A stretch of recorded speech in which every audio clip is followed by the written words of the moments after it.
I'd like to tell you about the strangest secret in the world. Not long ago, Albert Schweitzer, the great doctor and Nobel Prize winner, was being interviewed in London, and a reporter asked him, "Doctor, what's wrong with men today?" The great doctor was silent a moment, and then he said, "Men simply don't think."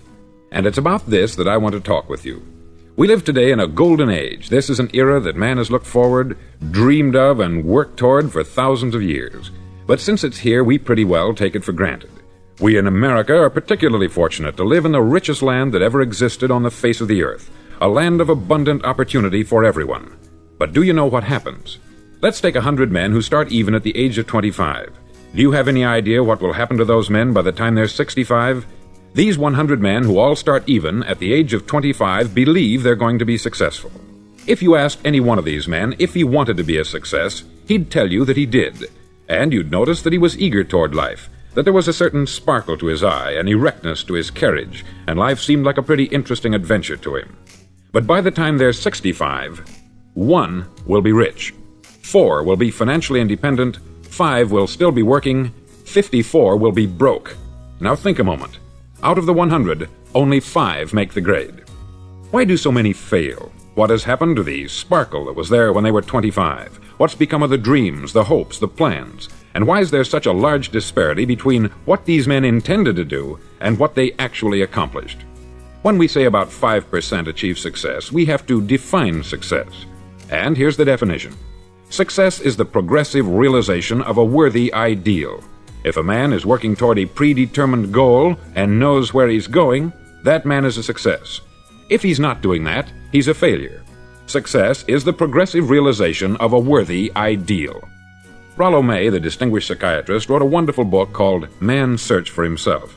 And in this book he says, "The opposite of courage in our society is not cowardice, it is conformity." And there you have the trouble today. It's conformity. People acting like everyone else, without knowing why, without knowing where they're going. Now think of it. In America right now, there are over 14 million people 65 years of age and over, and about 13 million of these 14 million are broke. They're dependent on someone else for life's necessities. Now, we learn to read by the time we're 7. We learn to make a living by the time we're 25. Usually, by that time, we're not only making a living, we're supporting a family. And yet, by the time we're 65, we haven't learned how to become financially independent in the richest land that has ever been known. Why? We conform. And the trouble is that we're acting like the wrong percentage group, the 95% who don't succeed. Now, why do these people conform? Well, they don't know, really. These people believe that their lives are shaped by circumstances, by things that happen to them, by exterior forces. They're outer-directed people. A survey was made one time that covered a lot of men, working men, and these men were asked this question: why do you work? Why do you get up in the morning? 19 out of 20 had no idea. If you ask them, they'll say, everyone goes to work in the morning. And that's the reason they do it, because everyone else is doing it. Now let's get back to our definition of success. Who succeeds? The only man who succeeds is the man who is progressively realizing a worthy ideal. He's the man who says, I'm going to become this, and then begins to work toward that goal. I'll tell you who the successful people are. A success is the school teacher who's teaching school because that's what she wanted to do. The success is the woman who's a wife and mother because she wanted to become a wife and mother and is doing a good job of it. The success is the man who runs the corner gas station because that's what he wanted to do. The success is the successful salesman who wants to become a top-notch salesman and grow and build with his organization. A success is anyone who is doing deliberately a predetermined job because that's what he decided to do deliberately. But only 1 out of 20 does that. That's why today there isn't really any competition unless we make it for ourselves. Instead of competing, all we have to do is create. Now, for 20 years, I looked for the key which would determine what would happen to a human being. Was there a key I wanted to know which would make the future a promise that we could foretell to a large extent? Was there a key that would guarantee a person's becoming successful if he only knew about it and knew how to use it? Well, there is such a key, and I've found it. Have you ever wondered why so many men work so hard and honestly without ever achieving anything in particular, and others don't seem to work hard and yet seem to get everything? They have the magic touch. You've heard them say that about someone. Everything he touches turns to gold. And have you ever noticed that a man who becomes successful tends to continue to become successful? And on the other hand, have you noticed how a man who is a failure tends to continue to fail? It's because of goals. Some of us have them, some don't. People with goals succeed because they know where they're going. Now think of a ship leaving a harbor, and think of it with the complete voyage mapped out and planned. The captain and crew know exactly where it's going and how long it will take. It has a definite goal. 9,999 times out of 10,000 it will get to where it started out to get. Now let's take another ship, just like the first, only let's not put a crew on it, or a captain at the helm. Let's give it no aiming point, no goal, no destination. We just start the engines and let it go. I think you'll agree with me that if it gets out of the harbor at all, it will either sink or wind up on some deserted beach a derelict. It can't go any place because it has no destination and no guidance. It's the same with a human being. Take the salesman, for example. There is no other person in the world today with the future of a good salesman. Selling is the world's highest paid profession, if we're good at it and if we know where we're going. Every company needs top-notch salesmen, and they reward those men. The sky is the limit for them. But how many can you find? Someone once said, the human race is fixed, not to prevent the strong from winning, but to prevent the weak from losing. The American economy today can be likened to a convoy in time of war. The entire economy is slowed down to protect its weakest link, just as the convoy had to go at the speed that would permit its slowest vessel to remain in formation. That's why it's so easy to make a living today. It takes no particular brains or talent to make a living and support a family today, so we have a plateau of so-called security, if that's what a person's looking for.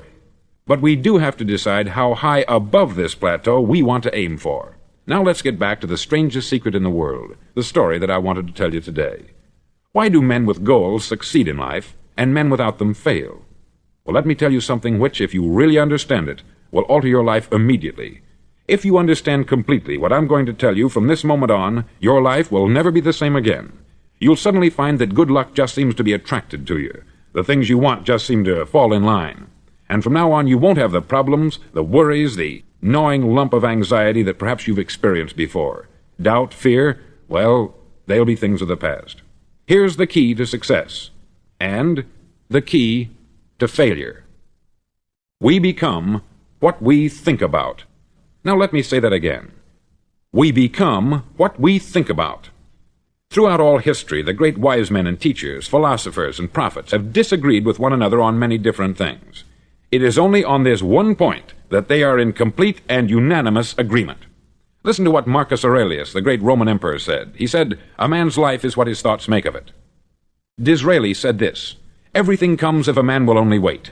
I have brought myself by long meditation to the conviction that a human being with a settled purpose must accomplish it, and that nothing can resist a will that will stake even existence for its fulfillment."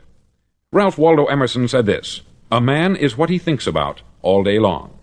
William James said, "The greatest discovery of my generation is that human beings can alter their lives by altering their attitudes of mind."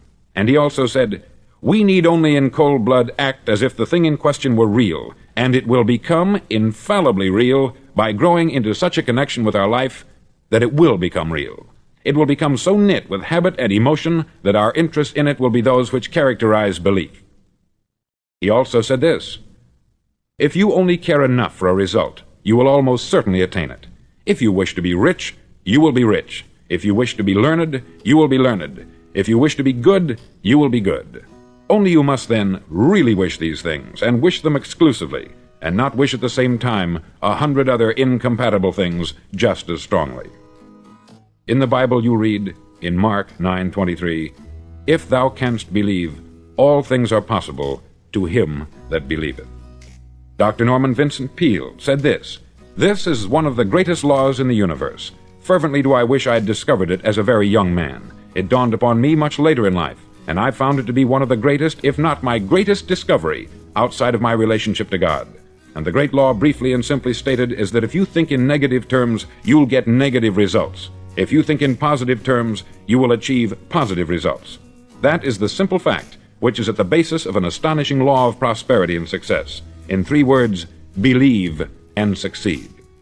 William Shakespeare put it this way, "Our doubts are traitors, and make us lose the good we oft might win by fearing to attempt." George Bernard Shaw said, "People are always blaming their circumstances for what they are. I don't believe in circumstances. The people who get on in this world are the people who get up and look for the circumstances they want, and if they can't find them, make them." Well, it's pretty apparent, isn't it? And every person who discovered this, for a while believed, that he was the first one to work it out. We become what we think about. Now, it stands to reason that a person who's thinking about a concrete and worthwhile goal is going to reach it, because that's what he's thinking about. And we become what we think about. Conversely, the man who has no goal, who doesn't know where he's going, and whose thoughts must therefore be thoughts of confusion and anxiety and fear and worry, becomes what he thinks about. His life becomes one of frustration, fear, anxiety, and worry. And if he thinks about nothing, he becomes nothing. Now, how does it work? Why do we become what we think about? Well, I'll tell you how it works as far as we know. Now, to do this, I want to tell you about a situation that parallels the human mind. Suppose a farmer has some land, and it's good, fertile land. Now, the land gives the farmer a choice. He may plant in that land whatever he chooses. The land doesn't care. It's up to the farmer to make the decision. Now, remember, we're comparing the human mind with the land, because the mind, like the land, doesn't care what you plant in it. It will return what you plant, but it doesn't care what you plant. Now, let's say that the farmer has two seeds in his hand. One is a seed of corn, the other is nightshade, a deadly poison. He digs two little holes in the earth and he plants both seeds, one corn, the other nightshade. He covers up the holes, waters, and takes care of the land, and what will happen? Invariably, the land will return what is planted. As it's written in the Bible, as ye sow, so shall ye reap. Remember, the land doesn't care. It will return poison in just as wonderful abundance as it will corn. So up come the two plants, one corn, one poison. Now, the human mind is far more fertile, far more incredible and mysterious than the land, but it works the same way. It doesn't care what we plant. Success, failure. A concrete worthwhile goal, or confusion, misunderstanding, fear, anxiety, and so on. But what we plant, it will return to us. You see, the human mind is the last great unexplored continent on the earth. It contains riches beyond our wildest dreams. It will return anything we want to plant. Now, you might say, well, if that's true, why don't people use their minds more? Well, I think they've figured out an answer to that, too. Our mind comes as standard equipment at birth. It's free, and things that are given to us for nothing we place little value on. Things that we pay money for, we value. The paradox is that exactly the reverse is true. Everything that's really worthwhile in life came to us free. Our mind, our soul, our body, our hopes, our dreams, our ambitions, our intelligence, our love of family and children and friends. All these priceless possessions are free, but the things that cost us money are actually very cheap and can be replaced at any time. A good man can be completely wiped out and make another fortune. He can do that several times. Even if our home burns down, we can rebuild it, but the things we got for nothing, we can never replace. The human mind isn't used merely because we take it for granted. Familiarity breeds contempt. It can do any kind of job we assign to it, but generally speaking, we use it for little jobs instead of big important ones. Universities have proved that most of us are operating on about 10% of our abilities. Decide now, what is it you want? Plant your goal in your mind. It's the most important decision you'll ever make in your entire life. Do you want to be an outstanding salesman, a better worker at your particular job? Do you want to go places in your company, in your community? All you've got to do is plant that seed in your mind. Care for it. Work steadily toward your goal, and it will become a reality. It not only will, there's no way that it cannot. You see, that is a law, like the laws of Sir Isaac Newton, the laws of gravity. If you get on top of a building and jump off, you'll always go down. You'll never go up. And it's the same with all the other laws of nature. They always work. They're inflexible. Think about your goal in a relaxed, positive way. Picture yourself in your mind's eye as having already achieved this goal. See yourself doing the things you will be doing when you've reached your goal. Ours has been called the phenobarbital age, the age of ulcers and nervous breakdowns. At a time when medical research has raised us to a new plateau of good health and longevity, far too many of us worry ourselves into an early grave trying to cope with things in our own little personal ways, without learning a few great laws that will take care of everything for us. These things we bring on ourselves through our habitual way of thinking. Every one of us is the sum total of his own thoughts. He is where he is because that is exactly where he really wants to be, whether he'll admit that or not. Each of us must live off the fruit of his thoughts in the future, because what you think today and tomorrow, next month and next year, will mold your life and determine your future. You're guided by your mind. I remember one time I was driving through Arizona and I saw one of those giant earth-moving machines roaring along the road at about 35 miles an hour with what looked like 20 tons of dirt in it, a tremendous, incredible machine, and there was a little man perched way up on top with the wheel in his hands guiding it. And as I drove along, I was struck by the similarity of that machine to the human mind. Just suppose you're sitting at the controls of such a vast source of energy. Are you going to sit back and fold your arms and let it run itself into a ditch? Or are you going to keep both hands firmly on the wheel and control and direct this power to a specific, worthwhile purpose? It's up to you. You're in the driver's seat. You see, the very law that gives us success is a two-edged sword. We must control our thinking. The same rule that can lead a man to a life of success, wealth, happiness, and all the things he's ever dreamed of for himself and his family, that very same law can lead him into the gutter. It's all in how he uses it, for good or for bad. This is the strangest secret in the world. Now, why do I say it's strange, and why do I call it a secret? Actually, it isn't a secret at all. It was first promulgated by some of the earliest wise men, and it appears again and again throughout the Bible. But very few people have learned it, understand it. That's why it's strange, and why, for some equally strange reason, it virtually remains a secret. I believe that you could go out and walk down the main street of your town and ask one man after another what the secret of success is, and you probably wouldn't run into one man in a month who could tell you. Now, this information is enormously valuable to us, if we really understand it and apply it. It's valuable to us not only for our own lives, but the lives of those around us, our family, employees, associates, and friends. Life should be an exciting adventure. It should never be a bore. A man should live fully, be alive. He should be glad to get out of bed in the morning. He should be doing a job he likes to do because he does it well. One time I heard Grove Patterson make a speech, the editor-in-chief of the Toledo Daily Blade, and as he concluded his speech, he said something that I've never forgotten. He said something like this: "My years in the newspaper business have convinced me of several things, among them that people are basically good, and that we came from someplace, and we're going someplace. So we should make our time here an exciting adventure. The architect of the universe didn't build a stairway leading nowhere." And the greatest teacher of all, the carpenter from the plains of Galilee, gave us the secret time and time again.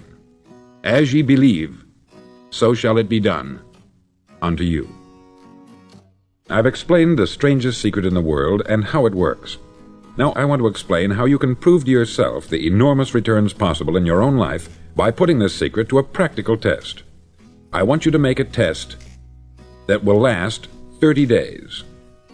Now, it isn't going to be easy. If you'll give it a good try, it will completely change your life for the better. Back in the 17th century, Sir Isaac Newton, the English mathematician and natural philosopher, gave us some natural laws of physics which apply as much to human beings as they do to the movement of bodies in the universe. Now, one of these laws is that for every action, there is an equal and opposite reaction. Simply stated, as it applies to you and me, it means we can achieve nothing without paying the price. The results of your 30-day experiment will be in direct proportion to the effort you put forth. To be a doctor, you must pay the price of long years of difficult study. To be successful in selling, and remember that each of us succeeds to the extent of his ability to sell, selling our families on our ideas, selling education in schools, selling our children on the advantages of living the good and honest life, selling our associates and employees on the importance of being exceptional people, to, of course, the profession of selling itself. But to be successful in selling our way to the good life, we must be willing to pay the price. Now, what is that price? Well, it's many things. First, it's understanding emotionally, as well as intellectually, that we literally become what we think about, that we must control our thoughts if we're to control our lives. It's understanding fully that, as ye sow, so shall ye reap. Secondly, it's cutting away all the fetters from the mind and permitting it to soar as it was divinely designed to do. It's the realization that your limitations are self-imposed, and that the opportunities for you today are enormous beyond belief. It's rising above narrow-minded pettiness and prejudice. Thirdly, to use all your courage to force yourself to think positively on your own problem, to set a definite and clearly defined goal for yourself, to let your marvelous mind think about your goal from all possible angles, to let your imagination speculate freely upon many different possible solutions, to refuse to believe there are any circumstances sufficiently strong to defeat you in the accomplishment of your purpose, to act promptly and decisively when your course is clear, and to keep constantly aware of the fact that you are, at this moment, standing in the middle of your own acre of diamonds, as Russell Conwell used to point out. Fourth, save at least 10% of what you earn. It's also remembering that no matter what your present job, it has enormous possibilities if you're willing to pay the price. Now let's just go over the important points in the price each of us must pay to achieve the wonderful life that can be ours. It is, of course, worth any price. 1. You will become what you think about. 2. Remember the word imagination. Let your mind soar. 3. Courage. Concentrate on your goal every day. 4. Save 10% of what you earn. And action. Ideas are worthless unless we act on them. Now I'll try to outline the 30-day test I want you to make. Now keep in mind that you have nothing to lose by making this test, and everything you could possibly want to gain. There are two things that may be said of everyone. Each of us wants something, and each of us is afraid of something. I want you to write on a card what it is you want more than anything else. It may be more money. Perhaps you'd like to double your income or make a specific amount of money. It may be a beautiful home. It may be success at your job. It may be a particular position in life. It could be a more harmonious family. Each of us wants something. Write down on your card specifically what it is that you want. Make sure it's a single goal and clearly defined. You needn't show it to anyone, but carry it with you so that you can look at it several times a day. Think about it in a cheerful, relaxed, positive way each morning when you get up, and immediately you have something to work for, something to get out of bed for, something to live for. Look at it every chance you get during the day and just before going to bed at night. As you look at it, remember that you must become what you think about, and since you're thinking about your goal, you realize that soon it will be yours. In fact, it's yours really the moment you write it down and begin to think about it. Look at the abundance all around you as you go about your daily business. You have as much right to this abundance as any other living creature. It's yours for the asking. Now we come to the difficult part. Difficult because it means the formation of what is probably a brand new habit, and new habits are not easily formed. Once formed, however, it'll follow you for the rest of your life. Stop thinking about what it is you fear. Each time a fearful or negative thought comes into your consciousness, replace it with a mental picture of your positive and worthwhile goal. There will come times when you will feel like giving up. It's easier for a human being to think negatively than positively. That's why only 5% is successful. You must begin now to place yourself in that group. For 30 days, you must take control of your mind. It will think only about what you permit it to think. Each day for this 30-day test, do more than you have to do. In addition to maintaining a cheerful, positive outlook, give of yourself more than you've ever done before. Do this knowing that your returns in life must be in direct proportion to what you give. The moment you decide on a goal to work toward, you're immediately a successful person. You're then in that rare and successful category of people who know where they're going. Out of every 100 people, you belong to the top 5. Don't concern yourself too much with how you're going to achieve your goal. Leave that completely to a power greater than yourself. All you have to do is know where you're going. The answers will come to you of their own accord. Remember these words from the Sermon on the Mount, and remember them well. Keep them constantly before you this month of your test. Ask, and it shall be given you. Seek, and ye shall find. Knock, and it shall be opened unto you. For every one that asketh receiveth, and he that seeketh findeth, and to him that knocketh it shall be opened. It's as marvelous and as simple as that. In fact, it's so simple that in our seemingly complicated world it's difficult for an adult to understand that all he needs is a purpose and faith. For 30 days, do your best. If you're a salesman, go at it as you've never done before, not in hectic fashion, but with the calm, cheerful assurance that time well spent will give you the abundance in return you deserve and want. No matter what your job, do it as you've never done it before for 30 days.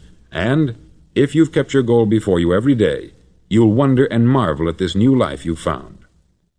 Dorothea Brand, outstanding editor and writer, discovered it for herself and tells about it in her fine book, Wake Up and Live.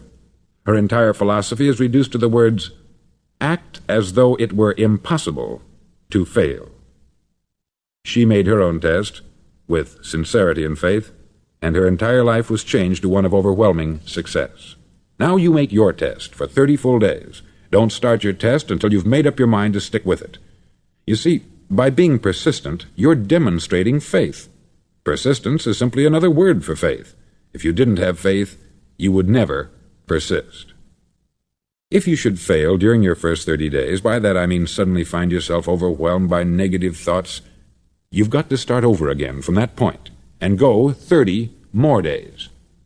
Gradually your new habit will form, until you find yourself one of that wonderful minority to whom virtually nothing is impossible. Don't forget the card.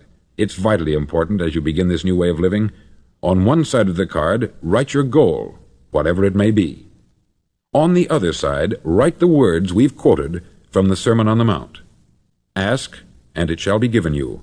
Seek, and ye shall find. Knock, and it shall be opened unto you. Nothing great was ever accomplished without inspiration. See that during these crucial first 30 days, your own inspiration is kept at a peak. Above all, don't worry. Worry brings fear, and fear is crippling. The only thing that can cause you to worry during your test is trying to do it all yourself. Know that all you have to do is hold your goal before you. Everything else will take care of itself. Remember also to keep calm and cheerful. Don't let petty things annoy you and get you off course. Now, since making this test is difficult, some may say, well, why should I bother? Well, look at the alternative. No one wants to be a failure. No one really wants to be a mediocre individual. No one wants a life constantly filled with worry, fear, and frustration. Therefore, remember that you must reap that which you sow. If you sow negative thoughts, your life will be filled with negative things. If you sow positive thoughts, your life will be cheerful, successful, and positive. Now, gradually, you will have a tendency to forget what you've heard on this record. Play it often. Keep reminding yourself of what you must do to form this new habit. Gather your whole family about and listen to what's been said here at regular intervals. You know, most men will tell you that they want to make money without understanding the law. The only people who make money work in the mint. The rest of us must earn money. This is what causes those who keep looking for something for nothing or a free ride to fail in life. The only way to earn money is by providing people with services or products which are needed and useful. We exchange our product or service for the other man's money. Therefore, the law is that our financial return will be in direct proportion to our service. Success is not the result of making money. Making money is the result of success. And success is in direct proportion to our service. Most people have this law backwards. They believe that you're successful if you earn a lot of money. The truth is that you can only earn money after you're successful. It's like the story of the man who sat in front of the stove and said to it, "Give me heat, and then I'll add the wood." How many men and women do you know, or do you suppose there are today, who take the same attitude toward life? There are millions. We've got to put the fuel in before we can expect heat. Likewise, we've got to be of service first before we can expect money. Don't concern yourself with the money. Be of service. Build, work, dream, create. Do this, and you'll find there's no limit to the prosperity and abundance that will come to you. Prosperity is founded upon a law of mutual exchange. Any person who contributes to prosperity must prosper in turn himself. Sometimes the return will not come from those you serve, but it must come to you from someplace, for that is the law. For every action, there is an equal and opposite reaction. As you go daily through your 30-day test period, remember that your success will always be measured by the quality and quantity of service you render, and money is a yardstick for measuring this service. No man can get rich himself unless he enriches others. There are no exceptions to a law. You can drive down any street in America and from your car estimate the service that's being rendered by the people living on that street. Had you ever thought of this yardstick before? It's interesting. Some, like ministers and priests and other devoted people, measure their returns in the realm of the spiritual, but again, their returns are equal to their service. Once this law is fully understood, any thinking person can tell his own fortune. If he wants more, he must be of more service to those from whom he receives his return. If he wants less, he has only to reduce this service. This is the price you must pay for what you want. If you believe you can enrich yourself by deluding others, you can only end by deluding yourself. It may take some time, but just as surely as you breathe, you'll get back what you put out. Don't ever make the mistake of thinking you can avert this. It's impossible. The prisons and the streets where the lonely walk are filled with people who tried to make new laws just for themselves. We may avoid the laws of man, but there are greater laws that cannot be broken. An outstanding medical doctor recently pointed out 6 steps that will help you realize success. 1. Set yourself a definite goal. 2. Quit running yourself down. 3. Stop thinking of all the reasons why you cannot be successful, and instead think of all the reasons why you can. 4. Trace your attitudes back through your childhood and try to discover where you first got the idea you couldn't be a success, if that's the way you've been thinking. 5. Change the image you have of yourself by writing out a description of the person you would like to be. And 6. Act the part of the successful person you have decided to become. The doctor who wrote those words is a noted West Coast psychiatrist, HeraldFink MD. Do what all experts since the dawn of recorded history have told you must do. Pay the price by becoming the person you want to become. It's not nearly as difficult as living unsuccessfully. Make your 30-day test. Then repeat it. Then repeat it again. Each time it will become more a part of you until you'll wonder how you could ever have lived any other way. Live this new way, and the floodgates of abundance will open and pour over you more riches than you may have dreamed existed. Money? Yes, lots of it. But what's more important, you'll have peace. You'll be in that wonderful minority who lead calm, cheerful, successful lives. Start today. You have nothing to lose, but you have a life to win.